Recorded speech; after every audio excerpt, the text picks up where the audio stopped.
Hello and welcome back to Highway to Hoover, a production of SEC Extra over at D1Baseball.com.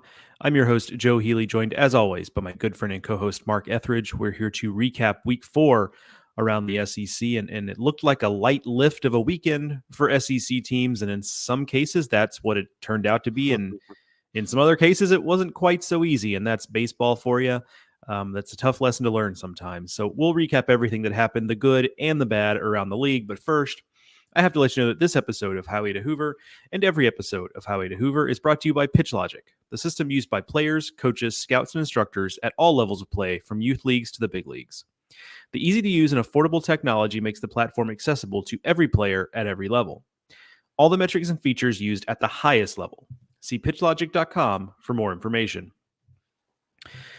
All right, Mark. I'll be honest. I kind of expected when we would be chatting with each other, wrapping up the weekend, that we ultimately wouldn't have a whole heck of a lot to talk about. And there's not as much to talk about as there was this time last week. I'm not going to lie to you or the listeners, but I think we saw more interesting things, for better or worse, in some cases, over the weekend than we anticipated. So. I think we're going to end up with a lot more to chew on today than we anticipated. At least, just speaking for myself.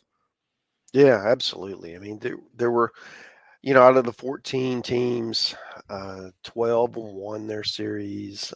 You have a couple that dropped some games, and maybe we were a little bit surprised. I mean, LSU and Auburn, but they were playing pretty good teams. I mean, I think Austin Peay and Xavier, they are potential regional clubs that are going to do well in their conference. So dropping those games, maybe not as, to casual fans, oh, what are you losing to these kind of teams for? But I think, people are paying attention, no better.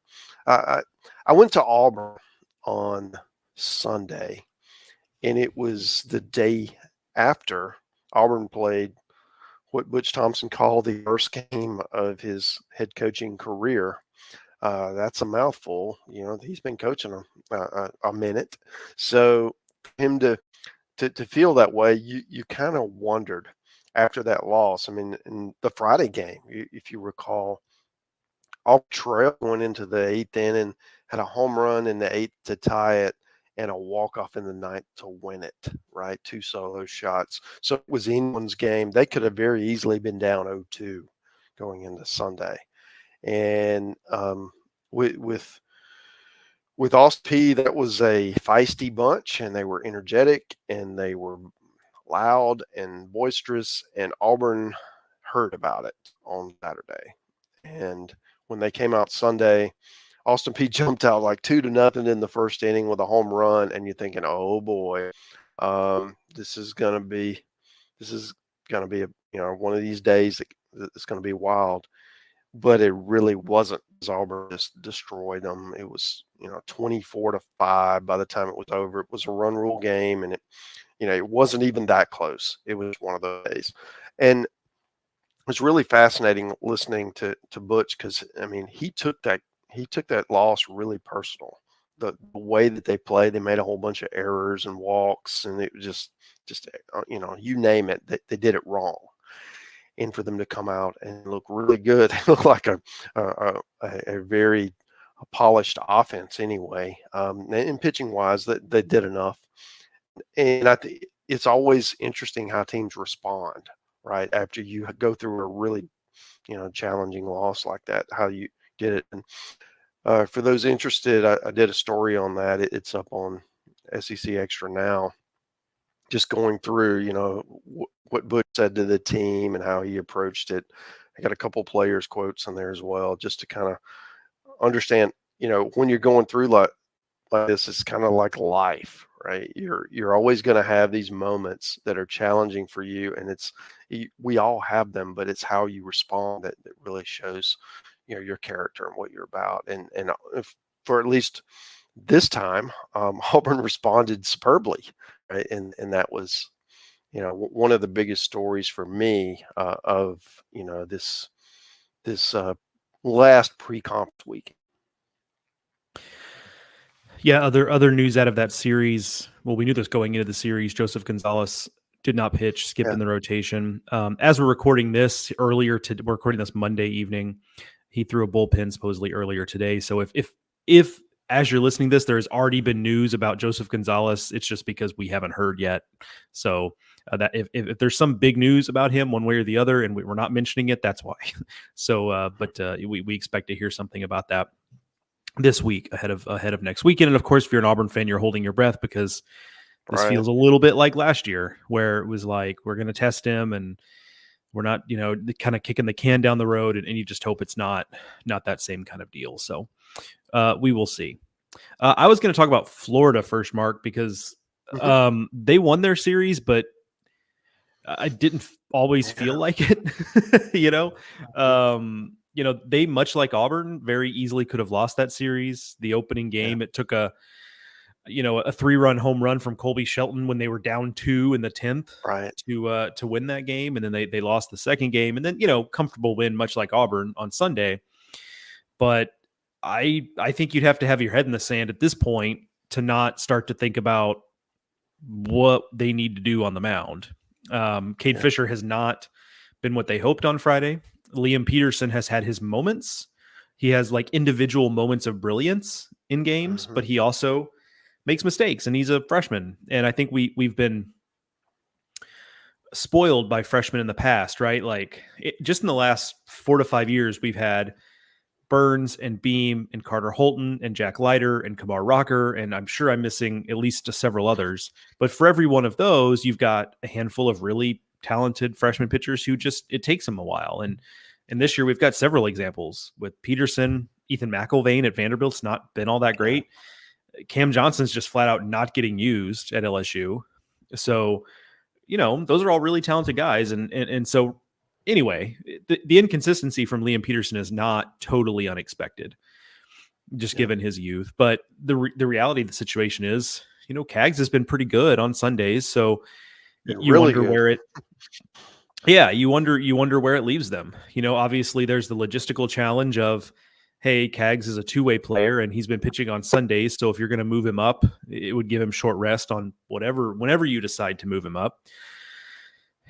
And then also, how does his two-way abilities, how does that affect him for the rest of the weekend if you move him up? And obviously that's been a factor in him pitching on Sundays to this point.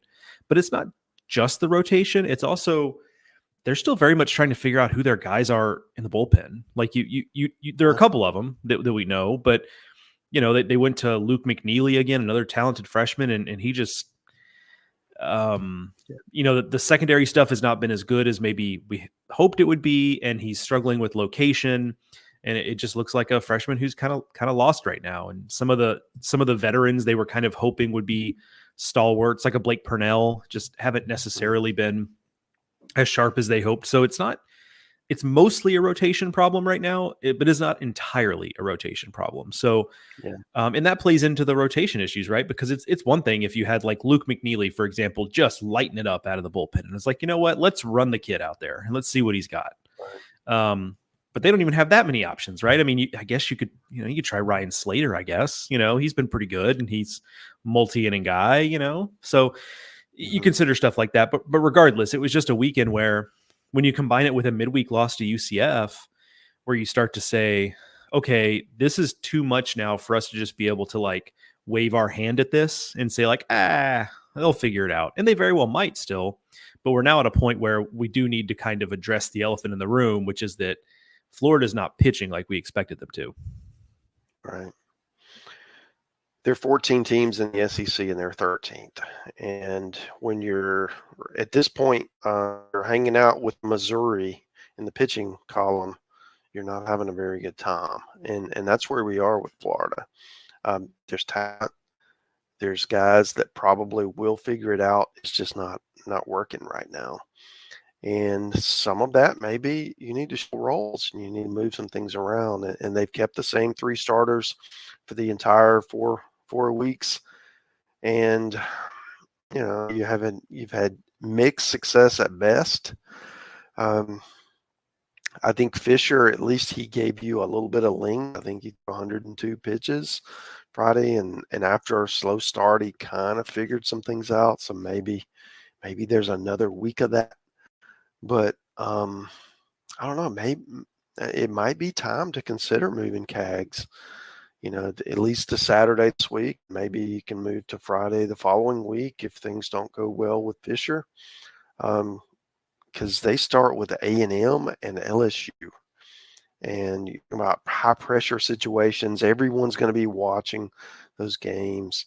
It's a tough time to be tweaking things, right? You'd love to be cruising when you hit those tough spots in the conference schedule. So I know, and the other part about with Cags is he's such a good first baseman, and if you pitch him, either Saturday, Friday, then what can he do in the field the rest of the weekend? Because his arm's going to be shot, right? So do you have to age him, and then what does that do to everyone else? And there's just, there's a lot of moving pieces there that Sully gets paid a lot of money to figure out, and I'm sure he's got some alternatives, but it's just, it's one of these things when your expectations are so high, and this really talented club with a great offense that, that I'd like to see them draw a few more walks. I'd like to see them hit for a little high average, but they really sting the ball out of the ballpark. I think eventually that offense is not going to be what lets them down. They've got to figure it out on the mound, and it all starts with getting more production out of their best pitchers. And you talked about Peterson, the freshman, and he's been good and mostly good, and then he gives up he hangs a pitch or he mislocates or whatever, and then he's in trouble, right? And that's just part of the maturation process. But Fisher's a guy, he was really good in his role last year, but it wasn't this role. It wasn't leading off the weekend, setting the tone for the entire series. And up to this point, it hasn't been good, but he's certainly talented enough. So it's, and they're going to play A&M, who's, undefeated, one of the two undefeated teams in the country that Florida will play this week. And it's not the easiest deal, especially when you got a guy like Prager for A&M who hadn't given up a run all year. So there's even more pressure that you have to be perfect. And granted, he hasn't played against Florida, but he's been really good. So it's all of those, you're putting all that in the pot and you're trying to figure out, what are you going to, what's going to end up. And so, if you're Florida, you're just trying to, experiment and look for reasons maybe that, maybe a guy's, his release point's off, or there's something mechanical you can tweak to get him to pitching the way you want him to. Because otherwise, if it's just about ability, then there's a lot fewer answers, right? So you got to tweak something, whether it's lineup, whether it's something in their mechanics or what have you, or maybe maybe it's up here, right? Because it's certainly, this is a big part of pitching, especially is mental. And if you're not having success, it can kind of build, and that may be where we are right now with the Gators. It should be said, it doesn't feel like they're that far off, these guys individually, because some of the peripheral numbers are still pretty good. Like Fisher's a 27-4 strikeout to walk and 16 2/3. Opponent batting average is 310, which is high, but it's not astronomical. Like, so he's given up some hits, and and he's going to need to be better. I'm not saying like he's good enough. Like, no, he's going to have to be better. But even Liam Peterson, he struck out 22 in 16 innings. Opponents are hitting 186 against him. He's just going to be a star. There's no doubt. It's just No. how soon does it happen? Yeah. So it doesn't feel like they're that far off. So if they just kind of keep status quo to some degree, the coaching staff is not going to be off their rocker if they make that decision. Because in some respects, it does feel like they're pretty close, even though the numbers might not necessarily, some of the numbers might not necessarily show that. I think others do. Mm-hmm. Another team that is knocking the cover off the ball here is, I want to go to Tennessee real quick, because we can be quick on this, because I'm building to a question here. First off, no AJ Russell again. AJ Causey was in it Friday, and he was great again. Like, seems like they found something. I said this on one of my weekend waypoints videos over the weekend. How that guy had a 5 ERA at Jax State last season is beyond me. But hey, you know what? Players get better. They respond to certain types of coaching. That's just the reality. But he was great. Obviously, Drew Beam continues to be consistent. And if they get Russell back, I think they're in really good shape. I think they found the rotation if Russell comes back and is the same kind of guy. And but even if not, that 1-2 is pretty good. But offensively, they're just knocking the cover off the ball. They scored 24 runs in one of the games against Illinois.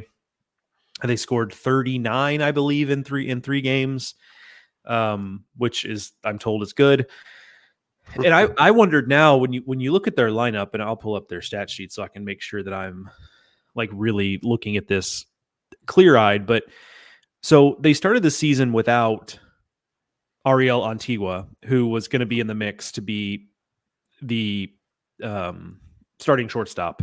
So they didn't have him to begin with, so they had to kind of move pieces around without him. So you start with that, and then you have a freshman in Dean Curley who really wasn't part of the early season mix, and then all of a sudden he inserts himself in it. You add to that, Kavaris Tears is in the midst of what looks like a breakout season. Robin Villeneuve is a JUCO transfer who I'd never really heard of. And when they played Virginia Tech in the fall, I was there. He didn't play, so I really didn't know who he was, and he's been great. So they've got a situation now where it feels like if you throw into the mix, okay, Antigua is going to be getting healthier as time goes on. Obviously, Dean Curley is now a part of this mix. Reese Chapman had a big home run over the weekend. I think that's somebody they would like to get in the lineup a little more consistently. Brad Key-Laurie is a guy they really like as a JUCO transfer. Really hadn't swung the bat well, but in a perfect world, he's part of the mix. So it does feel like they're kind of 13, 14 deep maybe in the position player side with guys they really can trust. So not only can they withstand injury, but as it stands now, they have so many permutations they can work through in the lineup that I've started to kind of wonder if maybe this is the deepest lineup they've had under Tony. And obviously people are going to go back to the great year. Yeah. Right. The 2022 season and look at that and think like, well, surely it was that team. And maybe it is. Like, I'm not going to pretend to be a scholar on this. Maybe that core of that offense was better. Maybe. I'm not even necessarily saying it was.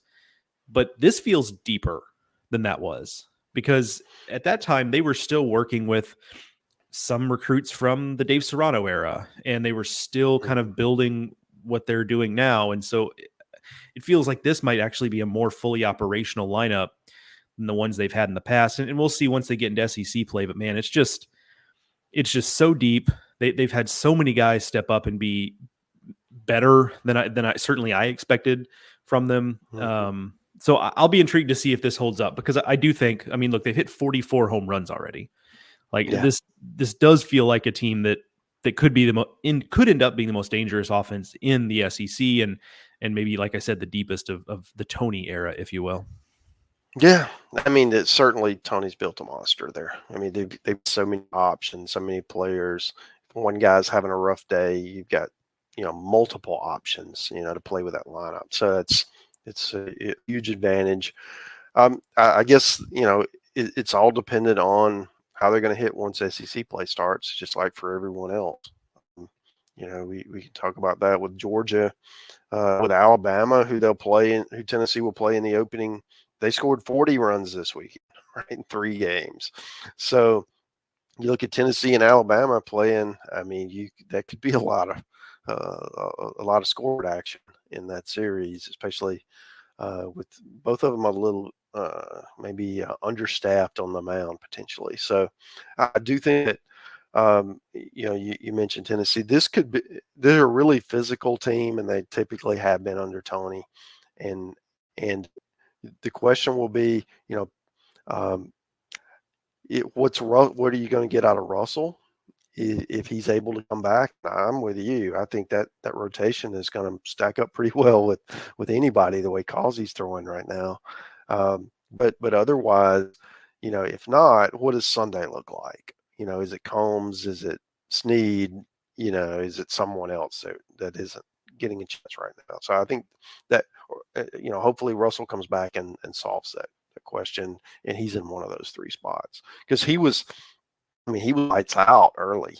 He's their Friday guy, and maybe you shuffle the rest of the rotation. So I think the other place I'd like to go is just Georgia, with just how they're just pummeling people. I know Northern Colorado is not good, but what Georgia is able to do right now has, it's got excitement around that program. Wes's first year, and he's a pitching guy, and boy, are they just knocking the cover off the ball in what really has not been known as a hitter's park. They are definitely turning it into one. It's playing tiny these days. Charlie Condon doing it what he wants. He's been the best player in the country so far, and I'm really excited to see what happens. Go to Kentucky, and Kentucky's not feeling super happy about themselves right now after a rough weekend. They dropped 2 out of 3 bad losses, really, to Kennesaw State. 2 lopsided, I'll call them.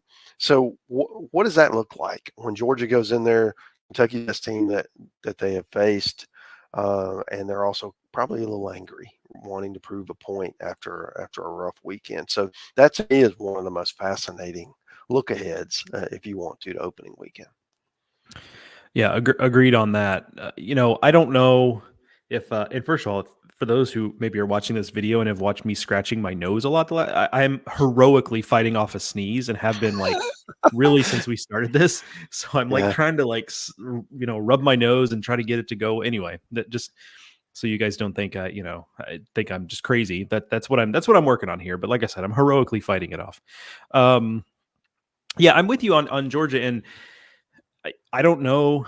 I don't know if this team will be good enough to be a postseason team. That's still TBD, but this is what it looks like to set yourself up to be that, right? Mm-hmm. And you compare that to, we always thought Georgia was going to be better than Missouri this year, but you compare that to the way Missouri's early season has gone, where they've taken on some losses that are just like non-starters, if they ever even wanted to, dream about being a postseason team.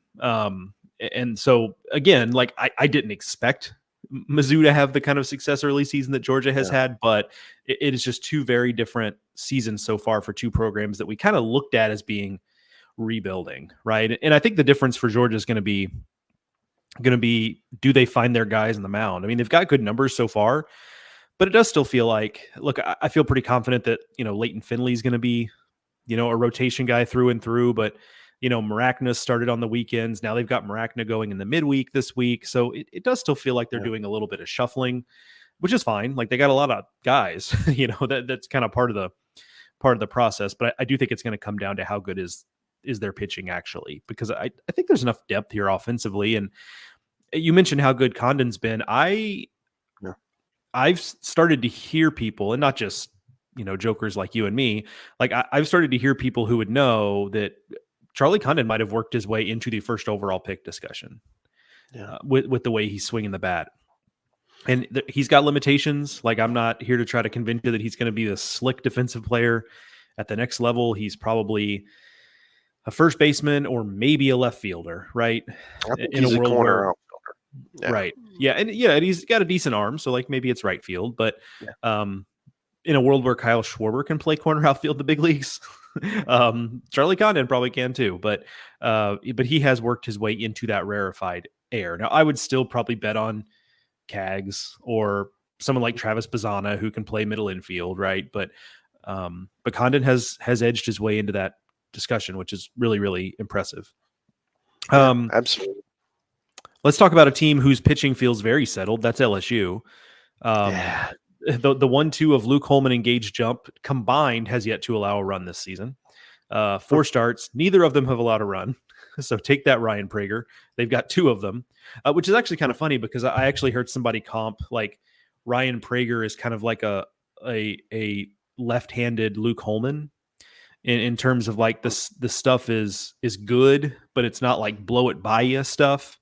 Right. It's going to be a mix and a guy who's going to have to use all his pitches and locate, but it's it's better stuff than you typically think of as a pitchability guy, but it's not so good that he can just have bad location and still get the ball past people. So that's kind of an interesting deal there. But yeah, so Holman and Jump have been great. And yeah, you lost a Sunday game to Xavier, but as you alluded to, I mean, Xavier, they won 39 games last year. So like, I think they'll probably be pretty good. Eliminated Vanderbilt in the regional last year, lest you forget. So I don't think that's a terrible loss. And also, honestly, if you were going to take a loss in this series, I think the best version of a loss for LSU is a loss in which Thatcher Hurd pitches really well, because I think it gives you confidence that, okay, look, maybe he's not going to be consistent as we like, but hey, he's a Sunday guy. And if we know he has this kind of performance in his bag, where I think it was 5 or 5+ with 10 strikeouts, if he's got that in his bag, then hey, for a Sunday guy, like you're in business. Yeah. Now he gave up 1 unearned run in 5 innings. Yeah. I mean, that's just incredible for a Sunday guy. Every time. Yeah, exactly. So now the flip side is the offense, and I like. Well, I'll tell you what. I'll let you go, because I actually don't know that I have fully formed thoughts on what to think about LSU's lineup right now. Yeah, I mean, they're getting by on a lot of walks and a lot of hit batsmen and some timely hitting. I think in 9 of their 16 games, if I have the stat correctly, they've had 8 hits or fewer, and the schedule has not been, as challenging as it's going to be. So that's concerning me. Jay's got a lot of options with his lineup, and he's moving people around, and you never see the same lineup day after day. And that's when you have so many good players, that's one way to do it. You just, at some point, I wonder if guys can't get it. They can't get that consistent spot in the lineup. They can't have that rhythm. Maybe that's holding them back. I don't know. But I mean, who am I to question Jay Johnson, who won the national title last year? But you look at the results, and they just aren't getting the hits that you would expect from a team with that much talent, because there's a bunch of pro guys in that lineup. So it'll be interesting to see. Sometimes you always see this where guys don't hit the non-SEC teams as well. Maybe it's not premium velocity. Maybe it's they struggle with that, and then once the power arms roll into town, they suddenly perform better. And I kind of got to watch. That's what we're going to see with LSU, because those guys they're twitchy, and there's a lot of good athletes on that club. So going back to, when you have Holman and Jump and Hurd pitching this way, you don't have to do a lot, right? You just need to. They're going to keep you in the game. You've just got to get that clutch hit. So if you're getting base runners, and they just need somebody to come through and drive in, put some crooked numbers up, and I think LSU will be fine. And that's the thing. They've got a lot of time to figure this out. They go to Starkville, and Mississippi State's pitching really well right now, but that's not a dynamic offense. So you would think, you're gonna get really low scoring, tight kind of games, fun games this weekend, and it'll be a good barometer of what LSU does against the better arms. It's funny. I would comp LSU's situation so far this season to Arkansas's. Arkansas over the weekend, a close Friday win, or I guess it was Saturday, game 1 of a doubleheader, a 3-1 win over McNeese, where Hagen Smith pitches great and the offense does just enough. The next 2 games, though, were a little bit more wide open. I think they scored 29 combined runs, or 28 or 29 combined runs in the last 2 games. And, is that beating up on Southland Conference pitching? Is that figuring some things out? Probably a little bit of both, if we're going to be honest. But that's kind of where Arkansas is right now, where I think we have a pretty good feel for what they're going to get. And talk about good Sunday guys. I mean, Mason Molina wasn't great this past weekend, but if that's your Sunday guy, you're in really good shape. So everything else has gone swimmingly. Like Hagen Smith seems to have rounded out some of those rough edges. We've obviously talked about him a lot this early portion of the season. Brady Tigert has taken to being a starter great. I mean, that was a question that I had was, okay, he's never really done this. Like, how's it going to look? And the answer has been excellent so far. So Much like LSU, I have a high level of confidence that the lineup is going to be good enough to give them what they need, because what they need is probably not that much, frankly. Right. You score 5 or 6 runs, you feel pretty good about it Yeah. on the weekend days anyway. And all the pieces are there, right? Yeah. You feel good about the individual pieces for sure. Yeah. We kind of mentioned Mississippi State. What about the week Dakota Jordan had? I mean, come on. What is that, 4 games with home runs in a row? Just absolutely on a tear. He's got 8 home runs this year out of Mississippi State's 12. I mean, he's really carrying that lineup, and thankfully for him and the rest of Mississippi State, Hunter Hines is really getting cranked up as well. He had a game where he had 3 hits, and then I think he had another game where he hit his first home run of the year. Really accomplished hitter. That if they get those 2 back-to-back in the middle order going at the same time with Marshawn and Larry and some of the other pieces that they have, the mid of that order is going to be pretty formidable. The question for them is going to be the backside. What are they getting out of those, guys 6 through 9? And then, what happens after the starters? I think that's still a question for me. Their top 3 starting pitchers are really good. Midweek's kind of been a problem, but and then at times middle relief, getting to Auger or Schulke, that's been, it's had its moments as well. So those are for me, the questions Mississippi State has going in, having to play, they play LSU, A&M, and Florida in the first 3 weeks, and we're going to learn a lot of this club. They're on a 9-game winning streak, playing as well as they played maybe in a couple of years, and I think that there's actually some optimism, as they head into SEC play. I think that, the question I had is, what's success in these first 3 week SEC weekends for Mississippi State? Is 3-6 okay? Right? You definitely don't want to get swept, but if you could steal 1, or maybe not steal, if you win 1 all 3 weekends, you probably take that, right? And you're playing 3 top, I don't know what Florida is this week. Were they 8? Top 8 teams, and they were 4 last week. I mean, you're playing some really quality opponents. Nobody else is playing that kind of opposition every week. So it's you just kind of have to understand, where you are, who you're facing, and try to be competitive in those games and get better, so that when the schedule does lighten up a little bit, and maybe it's just a little, but everything is going to be less than that, where you can be competitive and have the kind of season where you can do ascend. And I think that's what everybody in Starkville wants to see. I wouldn't have imagined before the season that we'd be sitting here after 4 weeks and I feel better about the Mississippi State pitching staff than I do about the lineup. That's kind of the reality we're living in right now. As Dakota Jordan has gotten better, and as Hunter Hines has maybe started to wake up a little bit, Logan Kohler's never really gotten to going. Bryce Chance has cooled off. They're still kind of juggling catching a little bit because Ross Heifel still can't catch. So you're, Right. And Joe Powell's been actually pretty doggone good. So that's actually kind of been a godsend, because otherwise you'd have a full-time gig for Johnny Long, who's great defensively, but not so much offensively. So, I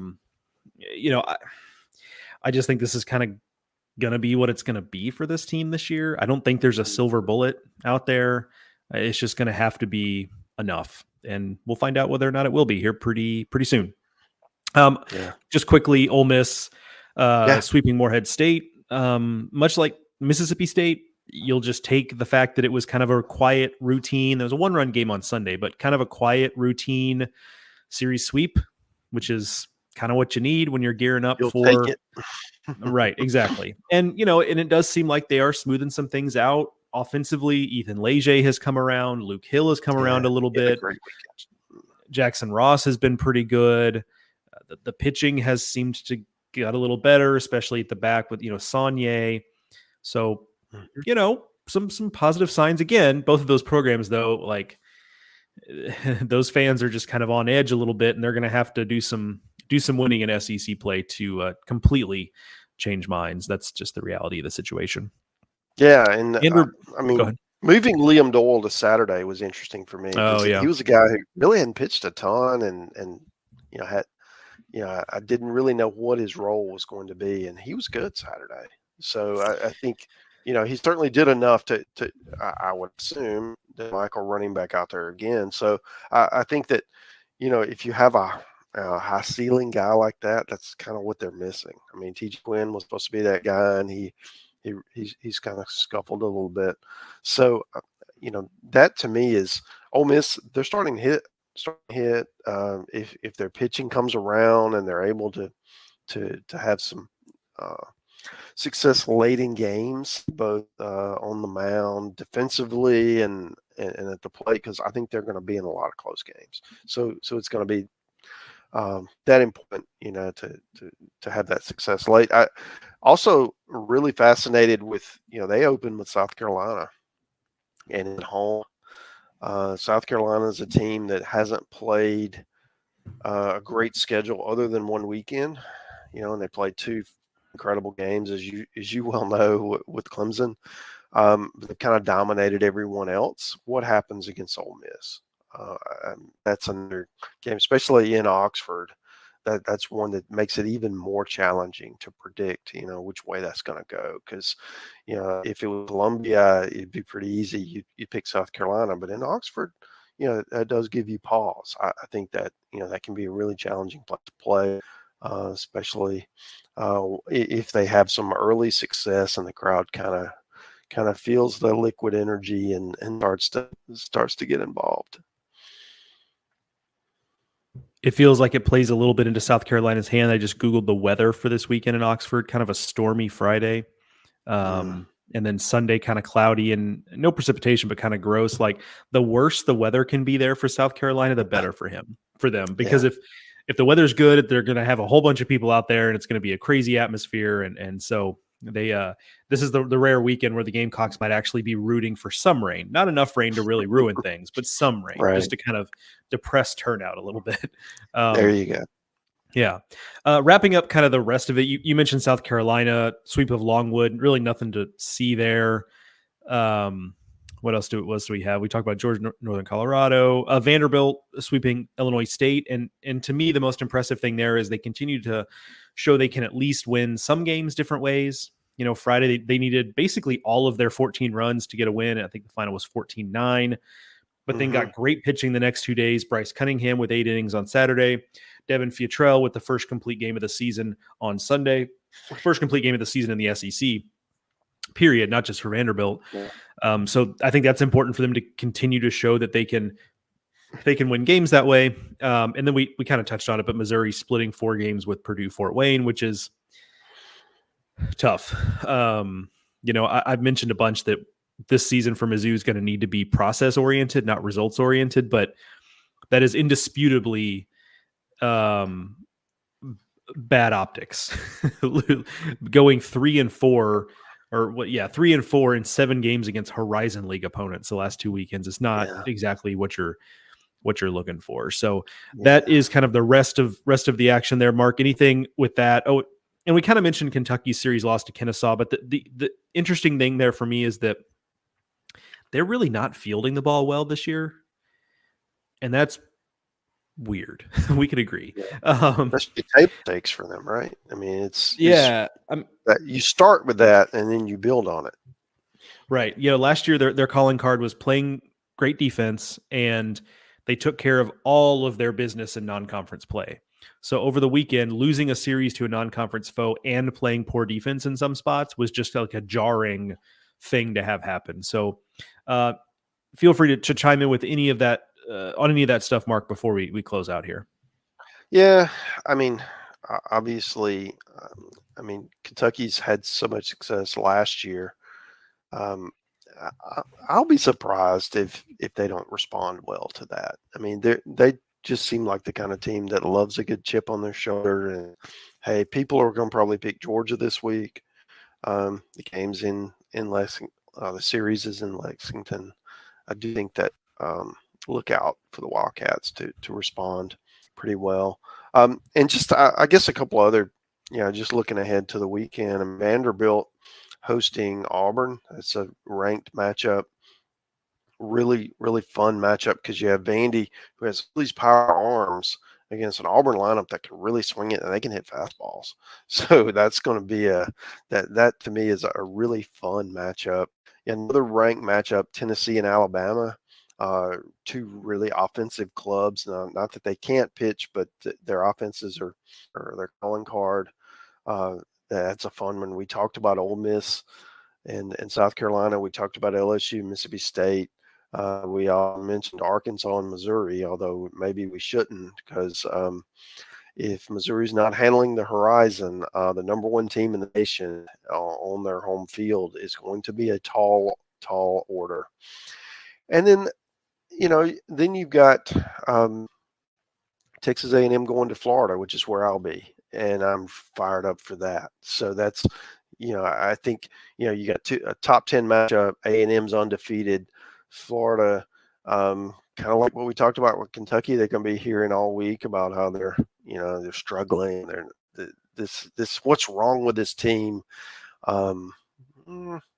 This would be a great opportunity for them to come out and kind of right the ship and get some momentum, because in week 2, Florida goes to LSU.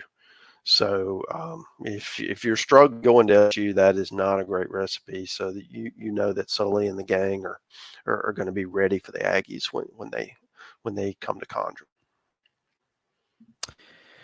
No doubt about that. A heck of a first weekend. About like a lot of really good matchups. I mean, any permutation would have been great because we have so many good teams, but it really felt like we did get a good opening weekend in terms of kind of evenly parceling out, good team on good team throughout the entire league. So yeah, we're at this time next week, we will probably struggle to keep it as efficient as we kept this one, even though we've already gone past 40 minutes, which was a given, basically. That's the way it goes. But yeah, looking forward to it this weekend. Mark will be in Gainesville. I will actually be monitoring from home. Maybe kicking around some ideas of some things to celebrate opening weekend and to do coverage from home on that. But looking forward to reading all of Mark's coverage from out in Gainesville, and you should do the same. That is going to do it for this edition of Highway to Hoover, a production of SEC Extra over at d1baseball.com. I put out a call the last couple of weeks to say, hey, we don't do a really good job of asking you to do this. So please go rate or review or do whatever on your podcast app to tell people about this podcast. I have noticed that people have done that. So if you have done that, thank you. If you have not done that, we kindly ask that you get on it, to put it bluntly, and do that because it helps us in some way that Mark and I don't totally understand, but we're told it helps. So go ahead and do that for us. Do us that favor. We would greatly appreciate it. Thank you to Pitch Logic for sponsoring this and every episode of Highway to Hoover. Thank you to Mark, as always, and thank you, the listener, for listening.